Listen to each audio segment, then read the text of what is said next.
الله أكبر. الله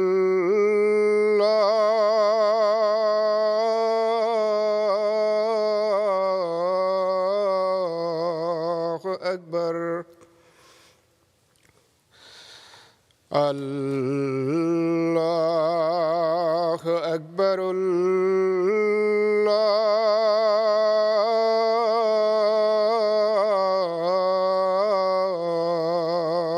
أكبر. أشهد أن لا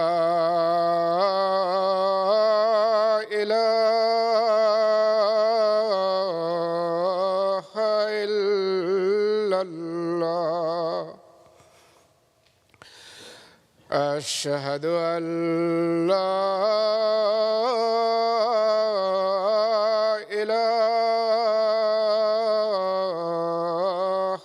إلا الله.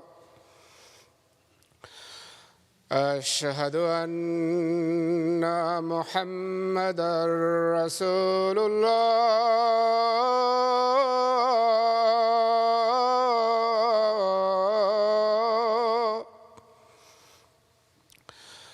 أشهد أن محمدًا رسول الله. حي على الصلاة.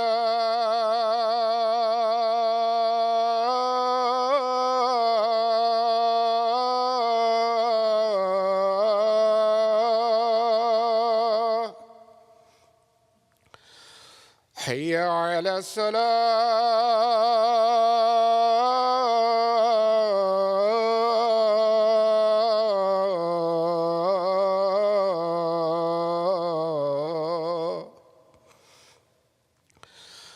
حي على الفلاح.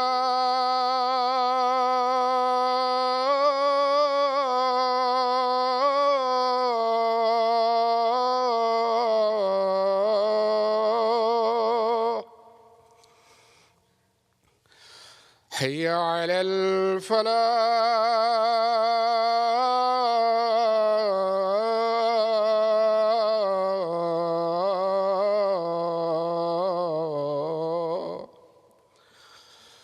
الله أكبر.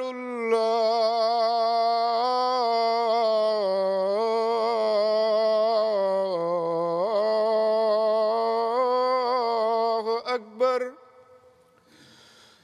لا إله إلا الله.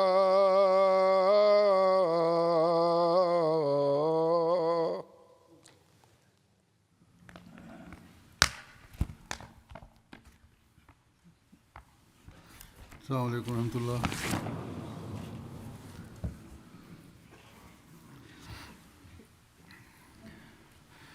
أشهد أن لا إله إلا الله وحده لا شريك له وأشهد أن محمدًا عبده ورسوله. أما بعد فأعوذ بالله من الشيطان الرجيم. بسم الله الرحمن الرحيم. الحمد لله رب العالمين الرحمن الرحيم مالك يوم الدين. إياك نعبد وإياك نستعين. اهدنا الصراط المستقيم صراط الذين أنعمت عليهم غير المغضوب عليهم ولا الضالين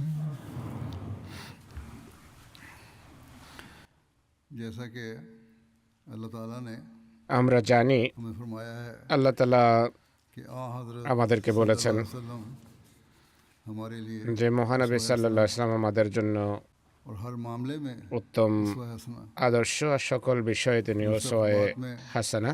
इसी ज़मन में आपकी मोहब्बत इलाही का বিগত খুতবাগুলোতে এরই ধারাবাহিকতায় मोहब्बत इलाही के जिक्र में তার খোদা প্রেমের বিষয়ে आपकी আলোচনা হচ্ছিল। খোদা প্রেমের উল্লেখের মাঝে ख्याल था তার ইবাদতের মানের কথা উল্লেখ করা হয়েছে। আমার ধারণা ছিল आपकी बात খোদা প্রেমের পর তার ইবাদতের বিষয়টি নিয়ে আলোচনা করব, কিন্তু যখন খোদা প্রেমের উল্লেখ শুরু হলো इबादत के भी बहुत से वाक़यात इसमें आ गए ইবাদত সংক্রান্ত অনেক ঘটনাও चाहने के তাতে मैं इन दो এসে যায়। को अलग नहीं कर सकता চেষ্টা করা সত্ত্বেও দুটি বিষয়কে আমি পৃথক করতে পারিনি, लाजम मज़लूम है কারণ এই উভয়টি ওতপ্রোতভাবে জড়িত। খোদা প্রেম ছাড়া मोहब्बत इलाही ইবাদত হয় না, के बगैर नहीं আর ইবাদত ছাড়া अल्लाह ताला की मोहब्बत ना हो খোদা প্রেম সম্ভব নয়। की इबादत যদি আল্লাহর ভালোবাসা না থাকে প্রকৃত অর্থে बहरहाल ইবাদত করা সম্ভব নয়। आज जो मज़ीद बयान যা হোক, करूंगा, এ প্রসঙ্গে इसको गो मैंने इबादत के हवाले আজ से আমি আরও কিছু কথা বর্ণনা করব, যদিও ইবাদতের সূত্রে কথা নিয়েছি, जैसे कि मैंने गुज़श्ता खुतबे में भी बयान কিন্তু किया था এর চূড়ান্ত ताला की রূপ যেভাবে আমি গত খুতবায় বলেছি সেটি আল্লাহ তাআলার ভালোবাসায় গিয়ে मोहब्बत को পৌঁছে, ভালোবাসায় পর্যবসিত হয়। আল্লাহ তাআলা इस तरह बयान फरमाया তার ভালোবাসার এই মানকে পবিত্র কোরআনে गुज़श्ता खुतबात में যেভাবে বর্ণনা করেছেন তার से एक आयत के हवाले से कर चुका हूँ ব্যাখ্যা গত খুতবায় এক আয়াতের বরাতে আমি দিয়েছি। कुल इन्ना আল্লাহ তাআলা বলছেন, কুল ইন্না সালাতি ওয়া নুসুকি ওয়া মাহিয়ায়া ওয়া মামাতি লিল্লাহি রাব্বিল আলামিন। तू कह दे তুমি বলো, कि मेरी इबादत আমার ইবাদত এবং আমার কোরবানি এবং আমার জীবন ও আমার মৃত্যু अल्लाह ही के लिए है আল্লাহরই জন্য, যিনি বিশ্বজগতের প্রভু প্রতিপালক। जैसा कि मैंने कहा इस आयत की वजाहत तो गुज़श्ता खुतबात में हो चुकी है আমি পূর্বে বলেছি আয়াতের ব্যাখ্যা গত খুতবাগুলোতে দেয়া হয়েছে, তাই পুনরায় তা अल्लाह ताला ने फिर এখানে উপস্থাপনের প্রয়োজন নেই। আল্লাহ তাআলা এরপর তাকে অর্থাৎ মহানবী সাল্লাল্লাহু আলাইহি সাল্লামকে সম্বোধন করে বলেন, তুমি ঘোষণা দাও ফাত্তাবিউনি ইউহিব্বুকুমুল্লাহ। আর এভাবে তিনি আমাদেরকে এই সব মানে উপনীত হওয়ার নসিহত করেছেন। मेरी इत्तिबा करोगे আল্লাহ তাআলা মহানবীকে বলছেন, তাদেরকে বলো যদি তোমরা আমার অনুসরণ করো তবে আল্লাহ তাআলা তোমাদেরকে ভালোবাসবেন हासिल আর তোমরা আল্লাহর ভালোবাসা অর্জন করতে সক্ষম হবে। करने का कहकर তো তাকে এই ঘোষণার নির্দেশ দিয়ে उन मयारों को আল্লাহ ताला আমাদেরকে हदायत फरमाई সেসব মানে উপনীত হওয়ার हकीकी कोशिश নসিহত করেছেন যে এটি অর্জনের জন্য প্রকৃত অর্থে তোমরা চেষ্টা করো। कुरान करीम ইবাদত সম্পর্কে আল্লাহ তাআলা কোরআন শরীফে से हमें बेशुमार अहकामात दिए মহানবীর মাধ্যমে অনেক শিক্ষা নির্দেশ আদেশ দিয়েছেন। जिन्ना वल এক জায়গায় আল্লাহ তাআলা বলেন, ওমা খালাকতুল জিন্না ওয়াল ইনসা ইল্লা লিয়াবুদুন, इंसानों इसको पैदा नहीं किया আমি জিন এবং मगर इस गरज से মানুষকে कि वो मेरी इबादत करे কেবল আমার ইবাদতের উদ্দেশ্যে वाज़ेह फरमाया সৃষ্টি कि तुम করেছি। मेरी पैरवी करना चाहते हो তো স্পষ্ট করেছেন যে যদি जिस तरह मैंने আমার অনুসরণ করতে চাও इंसान की पैदाइश के তাহলে मकसद শোনো, का इदराक हासिल যেভাবে আমি মানব সৃষ্টির तुम যে भी ये हासिल करो উদ্দেশ্য রয়েছে সেটি প্রকৃত অর্থে বুঝতে পেরেছি, তোমরাও সেটি বোঝার চেষ্টা করো पैदाइश को আর पा सको এভাবে নিজের সৃষ্টির উদ্দেশ্যকে অর্জন করতে সক্ষম হবে। अल्लाह ताला की मोहब्बत को हासिल कर सकोगे আর কেবল তবেই খোদার ভালোবাসা অর্জনে তোমরা সক্ষম হবে। এরপর इबादत की तरफ तो আল্লাহ তাআলা ইবাদতের প্রতি মনোযোগ আকর্ষণ করে এক জায়গায় বলেন যে ইয়া আইয়ুহান নাস উবুদু या अय्युहन नासु बुदु रब्बकुम রাব্বাকুমুল্লাযী খালাকাকুম ওয়াল্লাযীনা মিন ক্বাবলিকুম লাআল্লাকুম তাত্তাকুন। कि ऐ लोगों হে মানব মণ্ডলী, তোমরা তোমাদের जिसने तुम्हें সেই पैदा किया প্রভুর ইবাদত করো যিনি তোমাদের সৃষ্টি করেছেন, तुमसे पहले थे এবং তাদেরকেও যারা তোমাদের পূর্বে ছিল যেন তোমরা তাকওয়া অবলম্বন করতে পারো। हासिल करने অতএব और तकवा इख्तियार करने के लिए ज़रूरी है খোদার নৈকট্য অর্জন এবং তাকওয়া অবলম্বনের জন্য उसकी इबादत की আবশ্যক হলো আল্লাহর ইবাদত করা এবং আল্লাহর ইবাদতের মানকে সুউচ্চ এবং উন্নত করা। অন্যত্র আল্লাহ তাআলা বলছেন, आमनुर को ইয়া আইয়ুহাল্লাযীনা আমানুর কাউ आमनुर को वस्जुदु ওয়াসজুদু वबुदु ওয়াবুদু रब्बकुम রাব্বাকুম ওয়াফআলুল খায়রা লাআল্লাকুম তুফলিহুন। कि ऐ वो लोगो হে যারা ঈমান এনেছো, रुकू करो তোমরা রুকু করো এবং সেজদা করো अपने रब की इबादत करो এবং তোমাদের প্রভুর ইবাদত করো ताकि এবং तुम कामयाब हो जाओ। পুণ্য কর্ম করো যেন তোমরা সফল কাম হতে পারো। आप सल्लल्लाहु अलैहि वसल्लम ने অতএব মহানবী সাল্লাল্লাহু আলাইহি সাল্লাম যখন আমাদেরকে এই নির্দেশাবলী দিয়েছেন, তখন और তিনি फिर हमें तवज्जो दिलाई নিজের আমল বা কর্মের মাধ্যমে চূড়ান্ত পরাকাষ্ঠাও প্রদর্শন করেছেন এবং এরপর আমাদের দৃষ্টি এদিকে আকর্ষণ করেছেন যে প্রকৃত আনুগত্য অনুসরণ दुआएं তখনই পূর্ণ হবে, अपनी उम्मत के लिए की প্রকৃত আনুগত্য অনুসরণ তখনই সম্ভব अपनी लपेट में ले যখন তোমরা নিজেদেরকে সেই মানে উন্নীত করার চেষ্টা করবে। তার এই দোয়াগুলো যা তিনি তার উম্মতের জন্য করেছেন তা তখনই আমাদের हमेशा पेश नजर পক্ষে পূর্ণ হবে, अमल की कोशिश करेंगे।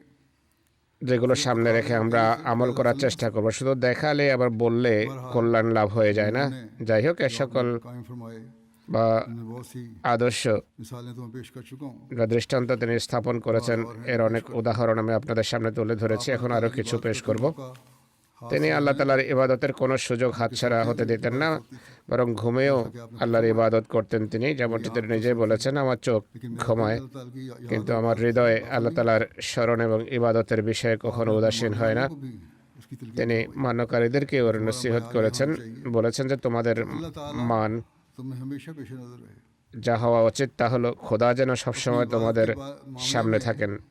ইবাদতের বিষয়ে তিনি आप अपना मुहासबा किया करते थे। কতটা সূক্ষ্মভাবে इस बारे में एक रिवायत আত্মবিশ্লেষণ এবং আত্মজিজ্ঞাসা করতেন সে সম্পর্কিত একটি হাদিস আছে। हाँ, बयान करते হযরত আয়েশা নিজে বর্ণনা করেছেন, মহানবী সাল্লাল্লাহু আলাইহি সাল্লাম एक ऐसी चादर पे नमाज पढ़ी এমন একটি চাদরে নামাজ পড়লেন যাতে आपने বিভিন্ন জিনিস অঙ্কিত ছিল, ফুল বুটি আঁকা ছিল। তিনি এগুলো দেখে নামাজের পর বলেন, के पास আমার এই চাদরটি আবু জাহমের কাছে নিয়ে যাও এবং আবু জাহমের जानी लोई আম্বেজানি অর্থাৎ কোনো চিত্র বা ছবি মুক্ত क्योंकि সাদা সিম্পল চাদর আমার কাছে নিয়ে আসো, কারণ मेरी नमाज से এই চাদরটি এখনই আমার মনোযোগ নষ্ট করেছে। অর্থাৎ হালকা দৃষ্টি তাতে ना हुआ। পড়েছিল, কিন্তু তিনি चादर की तरफ देखूं এটি তার জন্য ছিল অসহনীয় যে আমার দৃষ্টি এদিকে যাবে আর আমার মনোযোগ আল্লাহ থেকে অন্যত্র ने बयान কিছুটা হলেও বিচ্যুত হবে। হযরত আয়েশা বলেন, মহানবী বলেছেন, নামাজরত অবস্থায় আমার মনোযোগ এর ফুল বুটির দিকে পড়ে, ছবির দিকে যায়। আমার আশঙ্কা হলো যে কোথাও আমি পরীক্ষায় না পড়ে যাই। এর ব্যাখ্যায় साहब ने लिखा है সৈয়দ জাইনুল আবেদিন ওলিউল্লাহ শাহ সাহেব লিখেছেন, এই অধ্যায়ের বিষয়বস্তু হলো পোশাক পরিচ্ছদ যেন সাদামাটা হয়, তাতে এমন চাকচিক্য যেন না থাকে इत्तिका के साथ যা মনোযোগ নষ্ট করতে পারে। মানসিক की तरफ माइल होता है। উৎকর্ষ সাধনের সাথে সাথে মানুষ স্বভাবগতভাবেই भी हम देखते हैं সরলতা বা সাদা সিধে ভঙ্গির দিকে ঝুঁকে পড়ে। তিনি লিখেছেন, আজকালও আমরা দেখি যে সুরুচি সম্পন্ন মানুষ आजकल ऐसे भी हैं সাদা कपड़ों की तरफ देखते रहते हैं। পোশাককে প্রাধান্য দেয়, কিন্তু আজও এমন লোক আছে যারা নামাজে কাপড়ের দিকে তাকিয়ে থাকে, কাপড়ের ইস্ত্রি ঠিক করার দিকে তাদের মনোযোগ থাকে, অথচ নামাজে পুরো মনোযোগ আল্লাহর দিকে থাকা উচিত, কাপড়ের দিকে নয়। इस तरह के कुल এরপর তিনি লেখেন যে নামাজে की नमाज পূর্ণ हो सकती है তন্ময়তার প্রয়োজন রয়েছে। নামাজ তখনই প্রকৃত নামাজ হতে পারে যখন মানুষ তাদের সম্পূর্ণভাবে নিমজ্জিত হয়ে অবগ্রহণ করে নামাজ পড়বে। এই জন্য মহানবী সাল্লাল্লাহু আলাইহি ওয়াসাল্লাম पसंद किया है। নামাজের আশেপাশে বা নামাজের জায়গায় এমন প্রতিটি জিনিসের অস্তিত্বকে অপছন্দ করেছেন যা তার মনোযোগ किस तवज्जो से নিজের দিকে আকর্ষণ করতে পারে। এটি থেকে বোঝা যায় যে তিনি ऐसी चीज पर কত গভীর মনোযোগের সাথে আল্লাহর ইবাদত করতে চাইতেন। এমন কোনো জিনিসের উপর সামান্য দৃষ্টিও যেন না যায় যা আল্লাহর দিক থেকে মনোযোগ সরিয়ে নিতে পারে। আর এ বিষয়ে বিভিন্ন হাদিসে উল্লেখ করা হয়েছে যে সামনে ছবি থাকা উচিত নয়, ছবিযুক্ত কাপড় থাকা উচিত নয়, এমন কোনো পর্দা থাকা উচিত নয় যার উপর ছবি আঁকা থাকবে, কারণ এসব জিনিস নামাজ থেকে মনোযোগ নষ্ট করার কারণ হতে পারে। তাই এগুলো থেকে বারণ করা হয়েছে। নামাজ পড়ার সময় সামনে এমন কোনো পর্দা বা ছবি जिनकी तरफ मुंह যেন না থাকে যার দিকে तवज्जो हट जाए। তাকালে মনোযোগ নষ্ট হতে পারে, কিবলামুখী যেন না থাকে এসব জিনিস। का एक और जिक्र मिलता একইভাবে তার সুউচ্চ মানের ইবাদতের ক্ষেত্রে সুউচ্চ মানের আরেকটি উল্লেখ দেখা যায়। है रिवायत करते हैं জাফর বিন মোহাম্মদ পিতার পক্ষ থেকে বলেন, पूछा गया হযরত আয়েশাকে জিজ্ঞেস করা হয়েছে रसूलुल्लाह सल्लल्लाहु তার ঘরে अलैहि कैसा होता था। রাসূলুল্লাহর বিছানা কেমন ছিল। उन्होंने फरमाया चमड़े का था।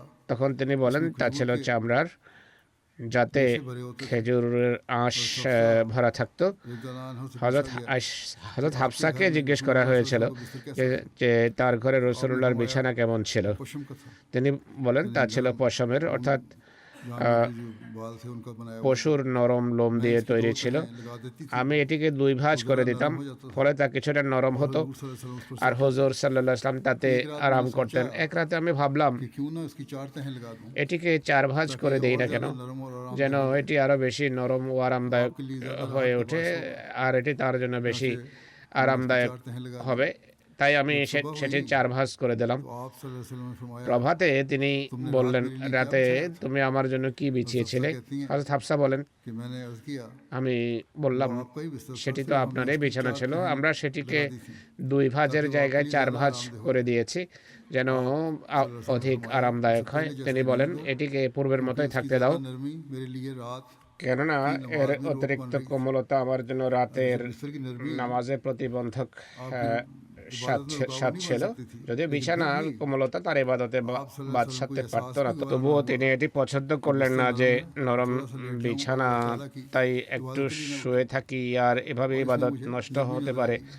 তিনি বলেন যে এর নমন কোমলতা আমার পছন্দ নয়। তো এ ছিল তার ইবাদতের উচ্চমান। তার ইবাদতের অবস্থার চিত্র হযরত সাউদা রাদিয়াল্লাহু তাআলা আনহা বর্ণনা করেছেন। তিনি বলেন, আমি একবার नबी करीम মহানবী সাল্লাল্লাহু আলাইহি ওয়াসাল্লামের পেছনে নামাজ পড়লাম। और आपने रुकू किया তিনি রুকুতে গেলেন। कि मैंने এক পর্যায়ে আমি আমার নাক চেপে ধরলাম, অর্থাৎ এত লম্বা রুকু ছিল যে আমার कि कहीं नाक আশঙ্কা হলো যে কোথাও নাক থেকে রক্ত না ঝরতে আরম্ভ করে। उसी सूरत में मुमकिन है যাই হোক, এই অবস্থা কেবল তখনই হতে পারে যখন उनका গভীর ভালোবাসা থাকে, दर्द छोड़ने অর্থাৎ প্রেমাস্পদের দুয়ার ছাড়তে মানুষের মন চায় না। जाए जिस हालत में भी जाए যেই অবস্থায়, যেই দেহভঙ্গিমাতেই যাক, সে অবস্থাতেই আল্লাহর ভালোবাসায় নিমজ্জিত থাকে। একইভাবে ইবাদতের মান সম্পর্কে মুতাররিফ তার পিতার পক্ষ থেকে বর্ণনা করেছেন। को इस हालत में नमाज তিনি বলেন, আমি মহানবীকে নামাজ পড়তে দেখেছি, এমন অবস্থায় দেখেছি যে কান্নার কারণে তার বক্ষ মোবারক হতে জাঁতা চলার মতো শব্দ নির্গত হচ্ছিল, অর্থাৎ যেভাবে জাঁতা চলে, গ্রাইন্ডার চলে, ঠিক তেমনই শব্দ ছিল। অন্য এক জায়গায় হাঁড়ি টকবক করার উপমাও দেয়া হয়েছে। আরেক রওয়ায়েতে আছে, হযরত মুআজ বিন জবল বর্ণনা করেন, सवारी पर नबी करीम আমি এক বাহনে মহানবীর পেছনে বসেছিলাম, और आपके আমার এবং তার মাঝে पिछला हिस्सा হাওদার পেছনের অংশটি ছিল মাত্র।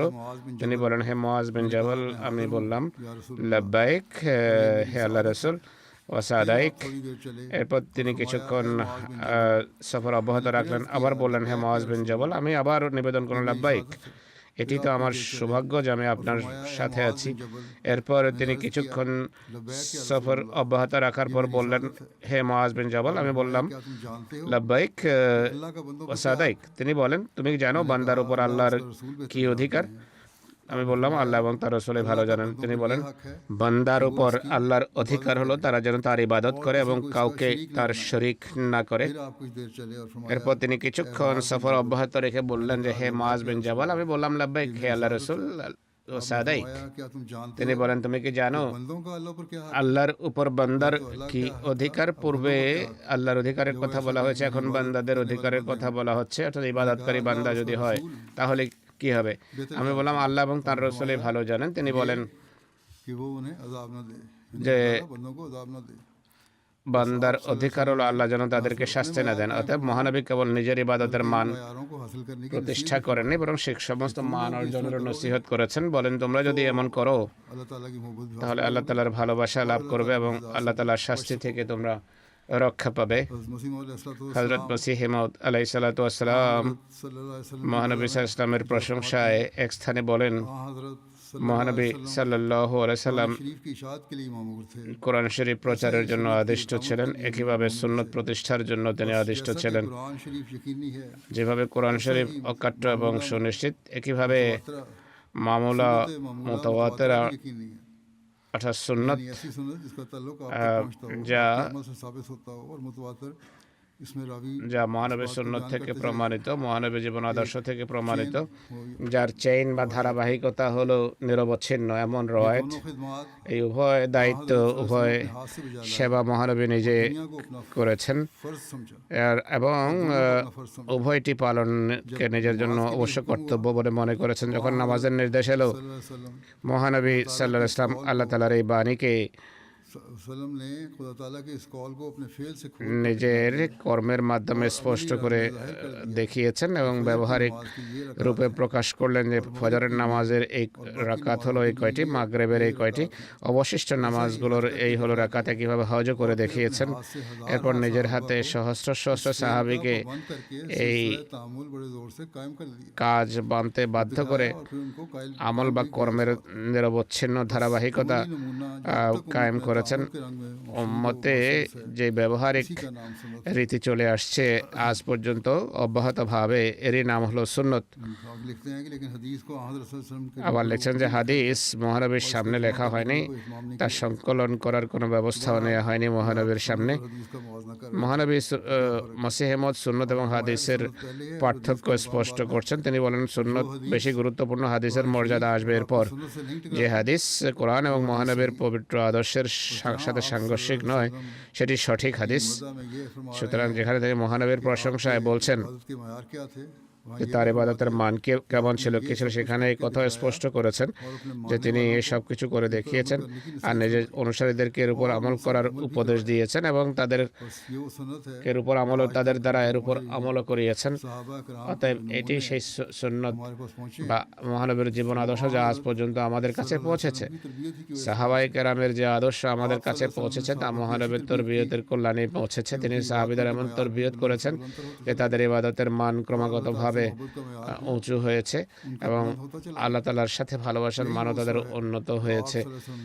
এটি সেই আদর্শ যা মহানবী প্রতিষ্ঠা করেছেন, যা সাহাবীরা গ্রহণ করেছিলেন এবং আমাদের জন্য একই নির্দেশ রয়েছে। তিনি তাহাজ্জুদের বিষয়ে অনেক তাকিদপূর্ণ নির্দেশ দিয়েছেন, উপদেশ দিয়েছেন যে তাহাজ্জুদ পড়া উচিত। হযরত মসিহ মওউদ আলাইহিস সালামের ব্যাখ্যা এক জায়গায় লিখেছেন, মহানবী সাল্লাল্লাহু আলাইহি ওয়াসাল্লাম এই নফলগুলোর প্রতি এতটাই আগ্রহী ছিলেন যে এগুলো নফল হওয়া সত্ত্বেও তিনি রাতে ঘুরে ঘুরে দেখতেন সাহাবীদের মাঝে কে এই নফল পড়ে। गलियों में শহরের গলিতে রাস্তায় ঘুরে বেড়াতেন।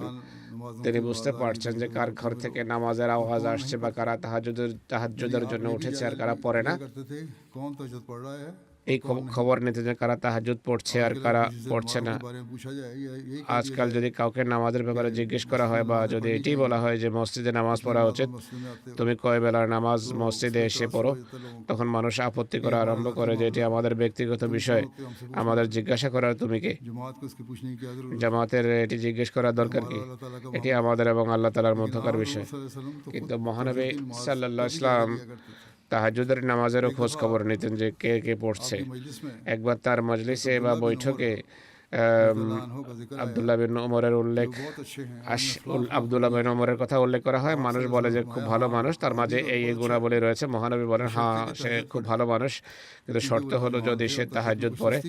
যেহেতু তিনি যুবক ছিলেন এবং তাহাজ্জুদে কিছুটা আলস্য করতেন, তাই তিনি তাকে এভাবে এদিকে তার মনোযোগ আকর্ষণ করেন। তারপর মহানবী বলেন আল্লাহ তাআলা সেই স্বামী এবং স্ত্রীর প্রতি কৃপা করুন যদি রাতে স্বামীর ঘুম ভাঙে সে যেন ওঠে তাহাজ্জুদ পড়ে এবং স্ত্রীকেও জাগায় যে তুমি ওঠে তাহাজ্জুদ পড়ো, আর যদি সে না ওঠে তবে তার মুখে যেন পানির ছিটা দেয় এবং তাকে যেন জাগায়। একইভাবে যদি স্ত্রীর ঘুম ভাঙে তবে সে যেন নিজে তাহাজ্জুদ পড়ে এবং স্বামীকে জাগায়, যদি সে না জাগে তবে তার মুখে পানির ছিটা দেয়। দেখুন, একদিকে মহানবী সাল্লাল্লাহু আলাইহি ওয়াসাল্লাম স্ত্রীর জন্য স্বামীর প্রতি শ্রদ্ধাশীল হওয়া একান্ত গুরুত্বপূর্ণ বিষয় হিসেবে উল্লেখ করেছেন। অন্যদিকে তাহাজ্জুদের জন্য জাগানোর উদ্দেশ্যে যদি পানির ছিটাও মারতে হয় তবে সেটিকেও বৈধ আখ্যা দিয়েছেন। तहज्जुद को इस कदर जरूरी समझ তো মহানবী তাহাজ্জুদকে এতটা গুরুত্বপূর্ণ মনে করতেন। करीम कहता है এরপর কোরআনে কারীম বলে যে রাতে ওঠা नफ्स को सीधा कर নফস বা আত্মাকে সোজা করে বা পদপিষ্ট করে। साहबा को এই কারণেই মহানবী সাহাবীদেরকে বলতেন যে তাহাজ্জুদ मगर पढ़ो जरूर তাহাজ্জুদ অবশ্যই পড়বে, 2 রাকাতেই হোক না কেন फिर हदीसों से ये भी অবশ্যই साबित পড়ো। है এছাড়া হাদিস कि থেকে रात के এটিও आखिरी প্রমাণিত हिस्से में যে রাতের শেষ প্রহরে करीब आ जाता है, আল্লাহ তাআলা बहुत ज़्यादा কাছে এসে যান, दुआएं कबूल करता তিনি है। অনেক इसलिए বেশি तहज्जुद का पढ़ना দোয়া बहुत ज़रूरी है, কবুল করেন। बहुत তাই फ़ायदा তাহাজ্জুদ है। পড়া খুবই উপকারী, খুবই গুরুত্বপূর্ণ একটি इसमें বিষয়। शुबह नहीं এতে কোনো সন্দেহ নেই खुदा ताला का फजल ही होता যে है, जिससे আল্লাহ निजात তাআলার কৃপার মাধ্যমে মুক্তি कोई লাভ शख्स হয়। अपने अमल की बिना पर কোনো ব্যক্তি নিজ दावा नहीं কর্মের कर सकता জোরে कि निजात पाएगा। মুক্তি तो পাওয়ার सबसे দাবি बड़े করতে आमिल পারে না, কেননা और सबसे সবচেয়ে बड़े বড় खुदा के फरमाबरदार নেক কর্মশীল, मोहम्मद খোদার सल्लल्लाहु अलैहि সবচেয়ে অনুগত वसल्लम, आप भी ছিলেন अपने মোহাম্মদ अमाल पर রসুল্লাহ। भरोसा नहीं करते, তিনিও নিজের আমল বা কর্মের উপর जैसा कि हदीस में आता है। নির্ভর করতেন না, যেমন হাদিসে আছে।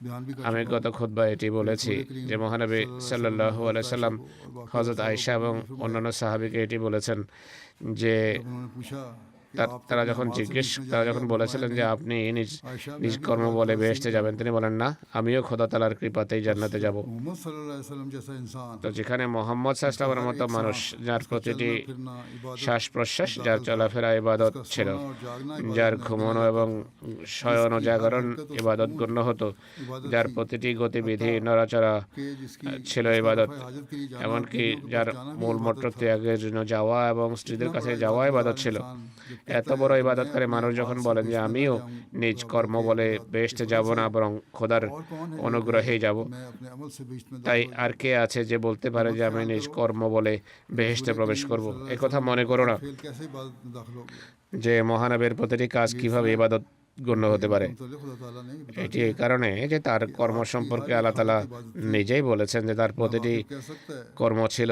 ইবাদত। অজ্ঞ ব্যক্তি বলতে পারে যে মহানবের প্রতিটি গতিবিধি, নড়াচড়া, ওঠা বসা কিভাবে ইবাদত হয়ে গেল। कि बिल्कुल सही बात কিন্তু है আমাদের कि স্মরণ রাখা मोहम्मद উচিত सल्लल्लाहु अलैहि वसल्लम का हर फेल যে इबादत था। মোহাম্মদ সাল্লাল্লাহু আলাইহি ওয়াসাল্লামের প্রতিটি কাজই हाँ, ছিল आपके सिवा ইবাদত। किसी और का हर फेल হ্যাঁ, তিনি इबादत ছাড়া नहीं हो सकता। অন্য কারোর সব কাজ आप ইবাদত उसवा হতে हसना পারে না। তিনি মোহাম্মদ রসুল্লাহ ছিলেন ওসওয়ায়ে হাসানা বা উত্তম আদর্শ। তার প্রতিটি কাজ ছিল খোদার সন্তুষ্টির জন্য। যে কাজ খোদার সন্তুষ্টির জন্য করা হয় সেটি ইবাদত किसी গণ্য और হয়। का हर फेल इबादत नहीं हो অন্য কারোর প্রতিটি কাজ ইবাদত হয় না, ইবাদত নয়। सल्लल्लाहु अलैहि वसल्लम को मुतल्लिक़ মহানবী সম্পর্কে আল্লাহ তাআলা বলেন, लकुम फी লাকুম रसूलिल्लाह লাকাদ কানা লাকুম ফি রাসূলিল্লাহি উসওয়াতুন হাসানা। তোমাদের জন্য মহানবী সাল্লাল্লাহু আলাইহি সাল্লামের প্রতিটি কর্মে এক আদর্শ রয়েছে, উত্তম আদর্শ বিদ্যমান। এর অর্থ কি এটি নয় যে মোহাম্মদ রসুল্লাহ সাল্লাল্লাহু আলাইহি সাল্লাম कौन सा फेल जायज যেন তার কর্ম দ্বারা বাতলে দেন যে কোন কাজটি বৈধ আর কোনটি বৈধ নয়, আর কোনটি অপছন্দনীয়, और कौन सा हलाल है আর কোনটি হালাল এবং কোনটি হারাম। बस रसूल करीम অতএব हर एक মহানবী সাল্লাল্লাহু আলাইহি সাল্লামের প্রতিটি কাজেই হলো একটি বয়ান বা একটি ডেসক্রিপশন। आपका नमाज पढ़ना যেমন তার নামাজ পড়া কেবল খোদার নির্দেশ পালনই ছিল না, বরং এটি একটি ঘোষণা ছিল যে এগুলো হলো ফরজ और ये नवाफिल আর এগুলো সুন্নত এবং এগুলো নফল, যা ফরজের বাইরে আর যা পড়া আল্লাহর নিকটে লাভের জন্য আবশ্যক। তার খাবার খাওয়াটা ছিল একটি ঘোষণা যে যা কিছু তিনি খান তা হালাল এবং और जिन चीज़ों को आप যেসব জিনিস তিনি খান না के काबिल नहीं তা খাওয়ার যোগ্য নয়। बस रसूल करीम অতএব মহানবী সাল্লাল্লাহু আলাইহি ওয়াসাল্লামের প্রতিটি কাজ যেহেতু মানুষের জন্য আদর্শ, लोगों के लिए তাই তিনি যেসব বিষয়কে বৈধ বলতেন এবং ব্যবহার করতেন इस्तेमाल फरमाते थे ये इबादत थी।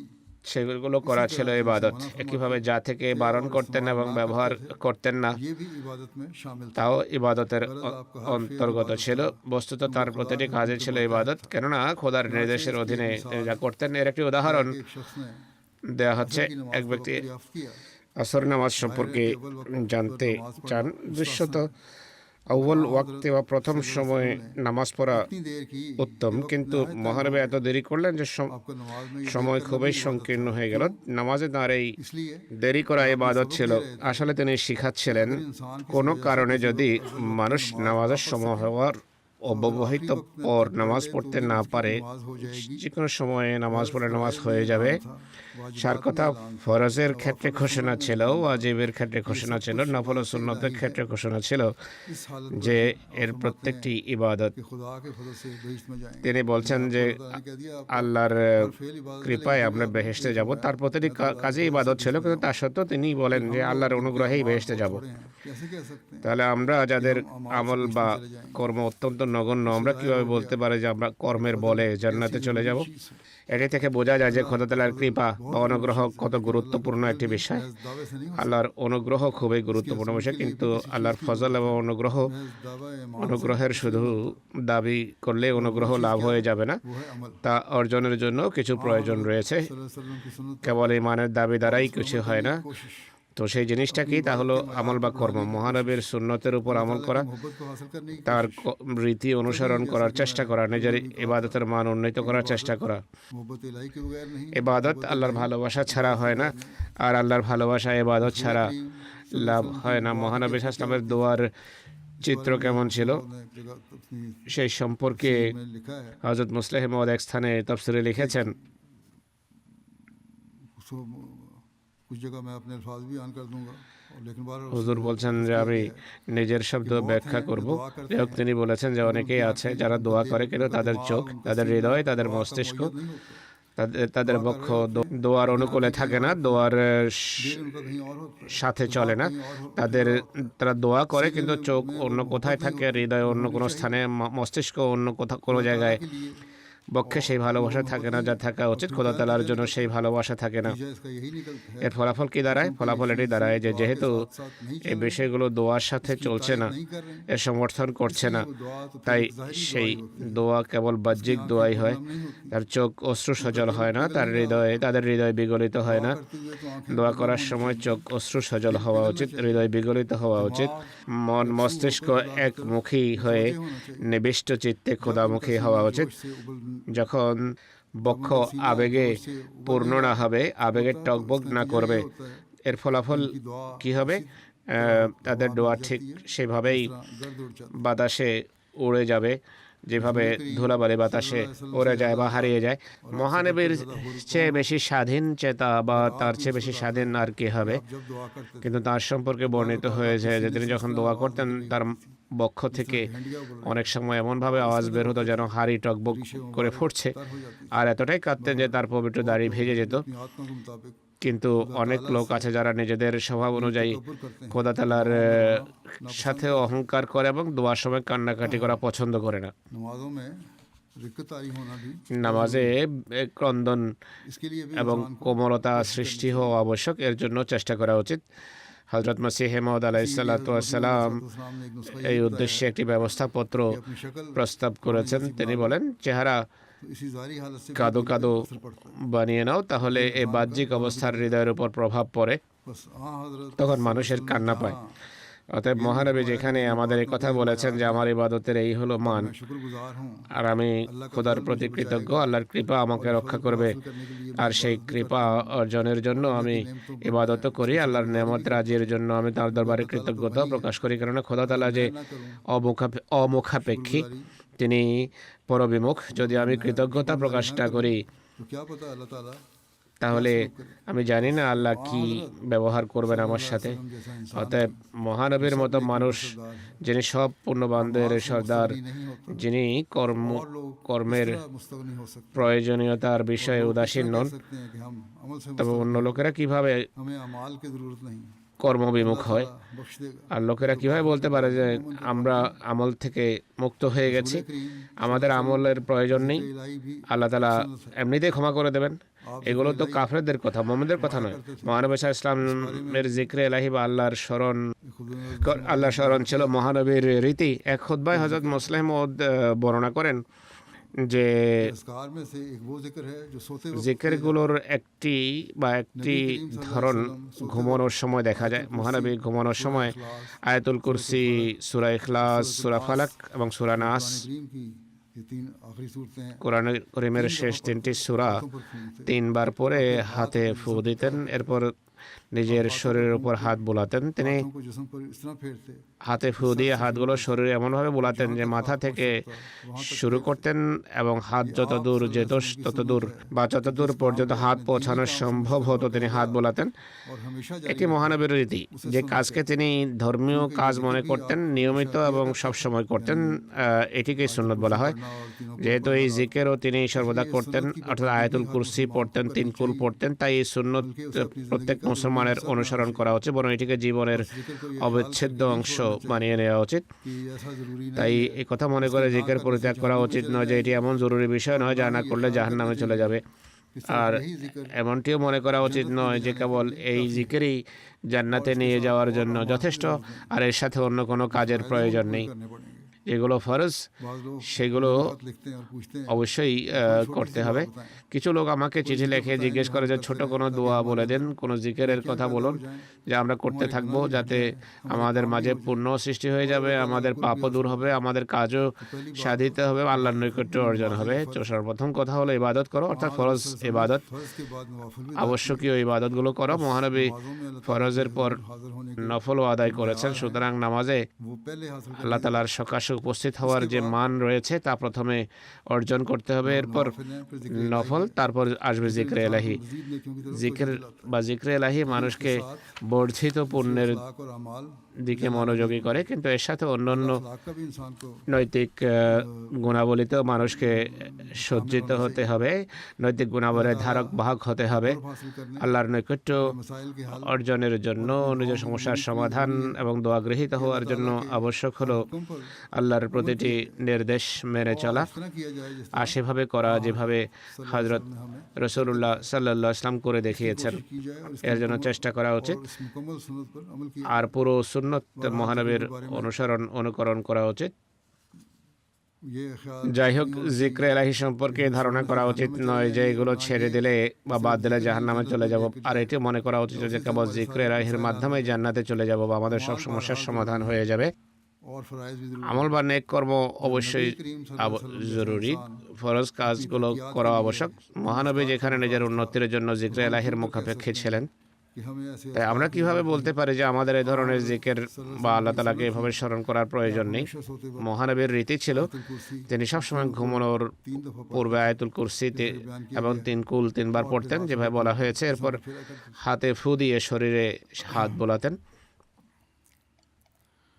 मुस्लिम मौद ने হযরত মুসলিহ মাউদ রাদিয়াল্লাহু তাআলা আনহু भी बड़ी तफसील আরও কিছু বিষয়ের প্রতি অত্যন্ত বিস্তারিতভাবে দৃষ্টি আকর্ষণ করেছেন। এক জায়গায় তিনি লিখেছেন जो लोग যে যারা के पेशवा होते ধর্মের নেতা হয়ে থাকে বা ধর্মীয় নেতা হয়ে থাকে, যারা हैं उनसे ज्यादा हों মনে করে যে আমাদের ইবাদত অন্যদের চেয়ে বেশি হওয়া উচিত। ये लीडर होते কিছু এমন লোক হয়ে থাকে, নেতৃস্থানীয় লোক, যারা আলেম হওয়ার দাবি করে বা বিভিন্ন ধর্মীয় সংগঠনের নেতা হয়ে থাকে। बात तो दूसरों से ज्यादा होनी তারা মনে করে যে আমাদের ইবাদত অন্যদের চেয়ে বেশি হওয়া উচিত। এর জন্য काम लेते हैं তারা কৃত্রিম পন্থা অবলম্বন করে যেন মানুষ তাদেরকে পূর্ণবান মনে করে। बड़े लीडर हैं सियासीदान वो भी अब ये करने বড় বড় নেতা এবং রাজনীতিবিদেরা আজকাল এমনই করছে, হাতে তসবিহ থাকে। মসজিদের বিভিন্ন ইমাম, के अहदेदार हैं সংগঠনের दुनिया के लिए ওহদাদার, समझते हैं তারা নিজেদেরকে আদর্শ মনে করে एहसास दिलाने দুনিয়ার জন্য বা বোঝানোর চেষ্টা করে যে আমরা তোমাদের জন্য समझते हैं कि हमारा नमूना আদর্শ। बनावट से काम लेते আর এই কারণে তারা কৃত্রিম পন্থা অবলম্বন করে আর লোক দেখানোর জন্য हैं मुसलमानों বাহ্যিকভাবে এমনটি করতে থাকে। মুসলমানদের মাঝেও এসব বিষয় রয়েছে, আর कबाइल की जो অমুসলিম নেতাদের মাঝেও এমনটি হয়ে থাকে। কিছু গোত্র বা मुसलमान हैं উপজাতীয় রীতিনীতিতে এমনটি দেখা যায়।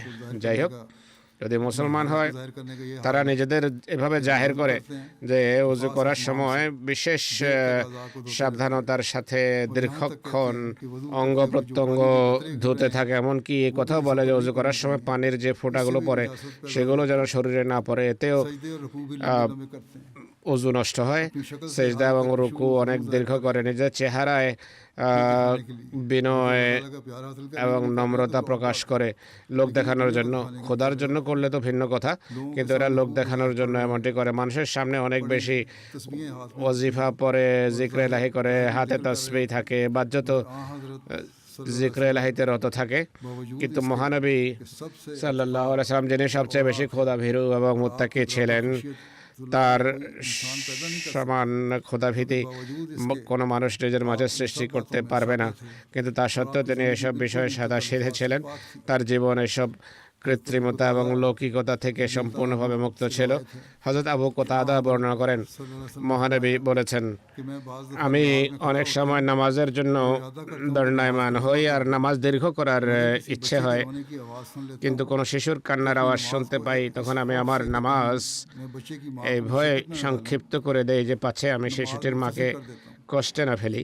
किस सादगी से কত সরলতার সাথে মহানবী এই কথাটি বললেন যে আমরা শিশুর কান্নার আওয়াজ শুনে आजकल के তাড়াতাড়ি নামাজ শেষ করি। शायद अपनी हद तक বর্তমান যুগের সুফিরা এমন কথাকে হয়তো নিজেদের জন্য অপমানজনক বা মানহানিকর মনে করবে।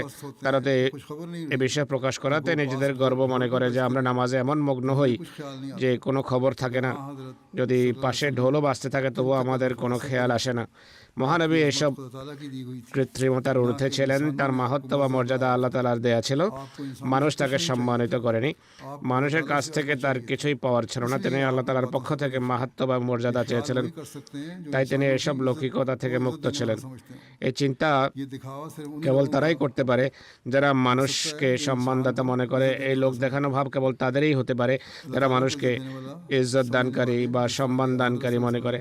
सुन्नत का যারা আল্লাহ তাআলাকে সম্মানদাতা মনে করে, যেভাবে মহানবী भी ऐसा ख्याल नहीं তার আদর্শের মাধ্যমে দেখিয়েছেন, তারা কখনো এমনটি মনে করে না। তাদের ভিতর সরলতা থাকে এবং থাকা উচিত। जलान रवायत करते हैं। হযরত আনাস রাদিয়াল্লাহু তাআলা আনহু বর্ণনা করেন, सवाल किया गया একবার তাকে অর্থাৎ হযরত আনাসকে জিজ্ঞেস করা হয়, नमाज पढ़ लिया करते थे। মহানবী কি কখনো জুতা পরে নামাজ পড়তেন? একদিকে ইবাদত করতে হবে, ইবাদতের ভালো মান থাকতে হবে, কিন্তু যেখানে সহজ করার প্রয়োজন আছে ধর্মকে, সেখানে সহজও আছে।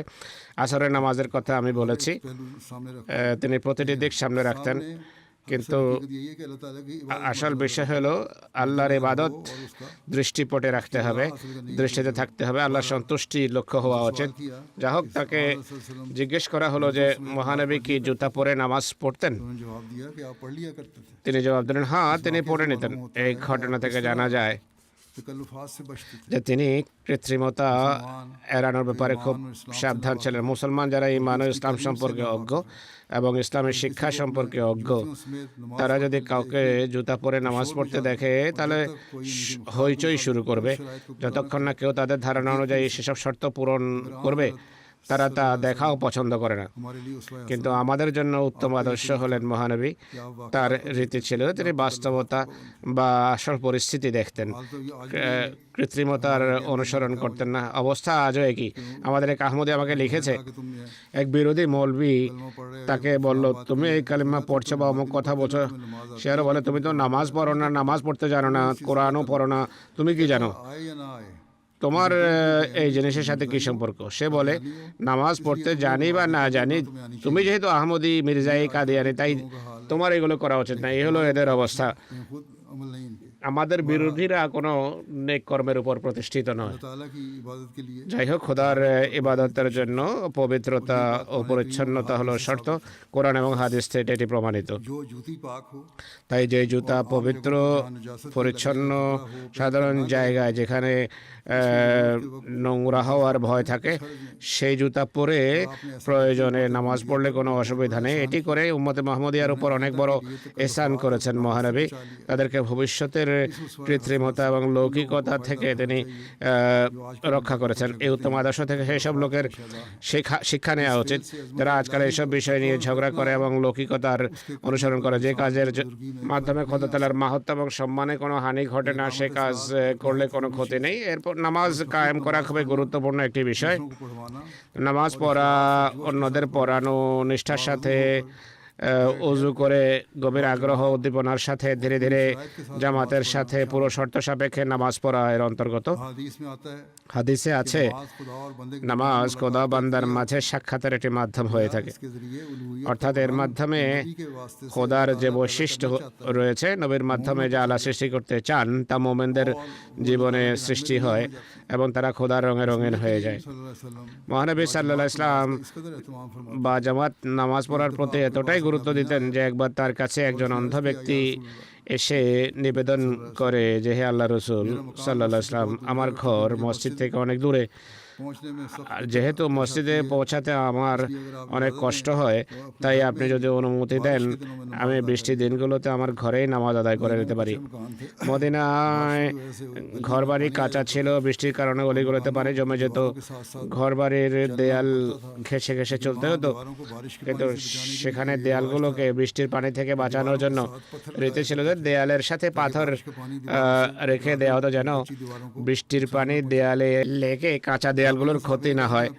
অন্ধ সাহেব বলেন যে আমি পানির কারণে রাস্তার মাঝ দিয়ে চলতে পারে না, রাস্তার কিনারা দিয়ে চলা সম্ভব নয়, সেখানে পাথর রয়েছে, খোঁচা খাওয়া, আহত হওয়ার আশঙ্কা রয়েছে।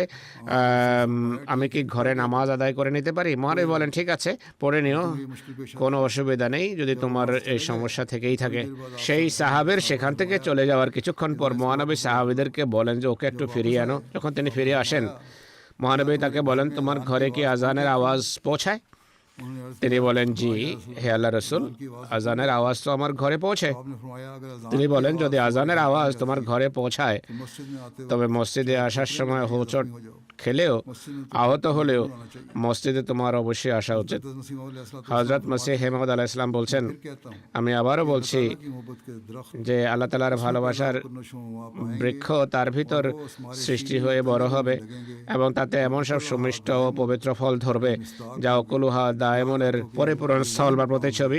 মনে রেখো এটি সেই স্থান বা সেই মোকাম যেখানে সুফিদের আধ্যাত্মিক সফরের সমাপ্তি ঘটে।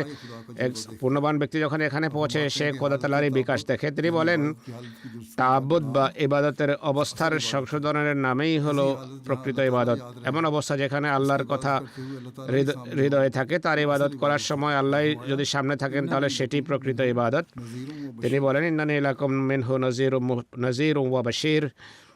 মহানবী সাল্লাল্লাহু আলাইহি ওয়াসাল্লামের পক্ষ থেকে বলা হয়েছে এটি যে আমি তোমাদের জন্য তার পক্ষ থেকে সতর্ককারী ও সুসংবাদদাতা। হযরত মসিহ ইসলাম বলছেন যে যেহেতু এই তাআব্বুদ यानी मुकम्मल तौर पर অর্থাৎ কামেল ইবাদত বা আল্লাহর পূর্ণ বান্দা হয়ে যাওয়ার যে কাজটি, এটি অসাধারণ একটি কাজ, और कामिल नमूने के অনেক মহান কাজ। মানুষ কোনো উত্তম আদর্শ এবং পূর্ণাঙ্গ নমুনা ছাড়া তা করতে সক্ষম নয়।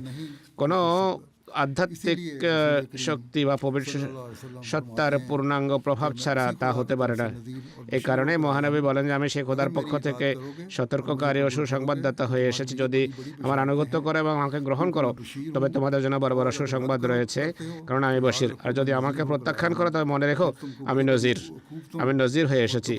তখন তোমাদেরকে বড় বড় শাস্তি ও দুঃখের এবং কষ্টের সম্মুখীন হতে হবে। हमने अपने आप অতএব এটি সেই বিষয় যা আমাদের গভীরভাবে ভেবে দেখা উচিত। আমরা মহানবী সাল্লাল্লাহু আলাইহি ওয়াসাল্লামকে উত্তম আদর্শ মেনেছি, आपको बुशारतें देने वाला माना है। তাকে আমরা সুসংবাদদাতা হিসাবে মেনেছি, গ্রহণ করেছি। এই সুসংবাদ তখনই আমরা লাভ করতে সক্ষম হব যদি প্রকৃত অর্থে ইবাদত করি এবং তার উত্তম আদর্শ অনুকরণের करने वाले हों ক্ষেত্রে সেই মানে উপনীত হওয়ার চেষ্টা করি, कि ये প্রকৃত মানে উপনীত হওয়ার চেষ্টা করি। স্মরণ রাখা উচিত এই চেষ্টার জন্য ত্যাগ স্বীকার করতে হয়, জেহাদ করতে হয়। कह देते हैं কিছু লোক বলে যে 5 বেলার নামাজ পড়ার চেষ্টা করছি, যদি তাদের জিজ্ঞেস করা হয় তারা বলে আমরা চেষ্টা করি। এটি আসলে আত্মপ্রতারণা বই কি।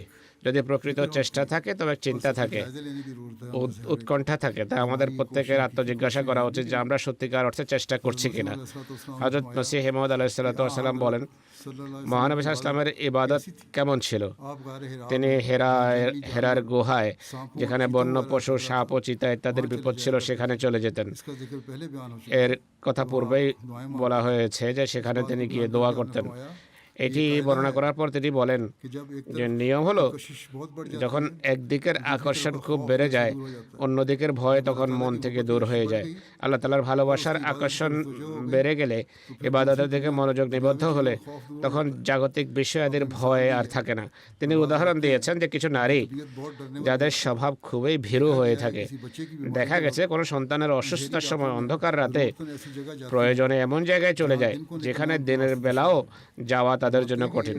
जब खौफ তিনি বলেন যখন খোদাভীতি और मोहब्बत এবং गालिब आती है ভালোবাসা तो बाकी तमाम প্রাধান্য বিস্তার করে তখন বাকি সব ভয় ও ভালোবাসা উবে যায়।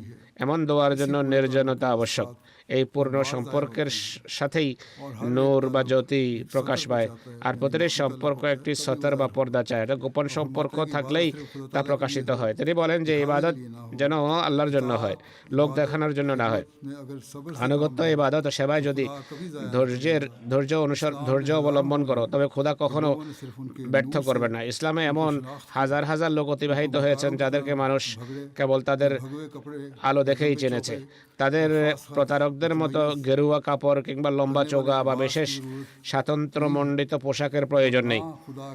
আর খোদার পূর্ণবান বান্দারা এমন উর্দি পরেননি যে কোনো চোগা পরে এটি প্রকাশ করবে যে আমরা অনেক বড় ফকির, বড় নেক, বড় পূর্ণবান।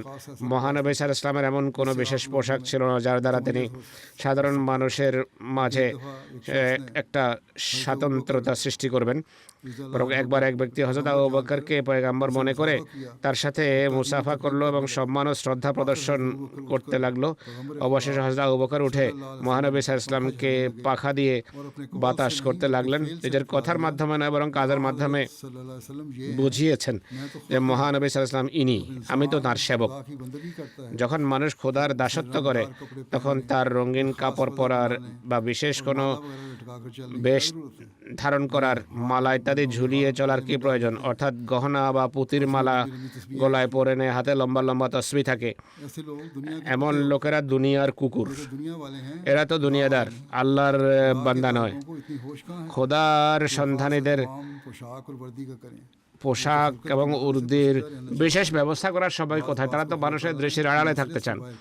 কোনো কোনো লোককে আল্লাহ তাআলা নিজের প্রজ্ঞার কারণে বাইরে টেনে আনেন নিজের খোদাইর প্রমাণ দেওয়ার জন্য। মহানবীর কিন্তু এমন কোনো আকাঙ্ক্ষা ছিল না যে লোকেরা তাকে পয়গাম্বর বলবে বা তার আনুগত্য করবে। এই কারণেই তিনি সেই গুহায়, যা কবরের চেয়েও বেশি সংকীর্ণ ছিল, গিয়ে ইবাদত করতেন। আর কখনোই এই ইচ্ছা ছিল না যে সেখান থেকে বাইরে আসবেন।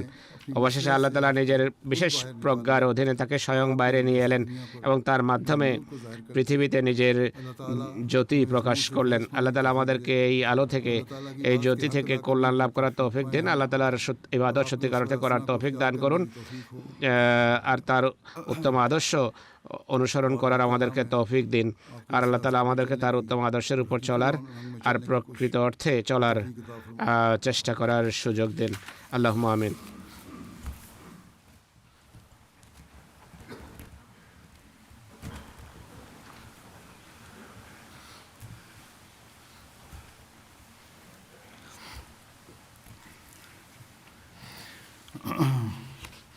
الحمد لله نحمده ونستعينه ونستغفره ونؤمن به ونتوكل عليه ونعوذ بالله من شرور أنفسنا ومن سيئات أعمالنا من يهده الله فلا مضل له ومن يضلل فلا هادي له ونشهد أن لا إله إلا الله ونشهد أن محمدا عبده ورسوله عباد الله رحمكم الله إن الله يأمر بالعدل والإحسان وإيتاء ذي القربى وينهى عن الفحشاء والمنكر والبغي يعظكم لعلكم تذكرون اذكروا الله يذكركم وادعوه يستجب لكم ولذكر الله أكبر.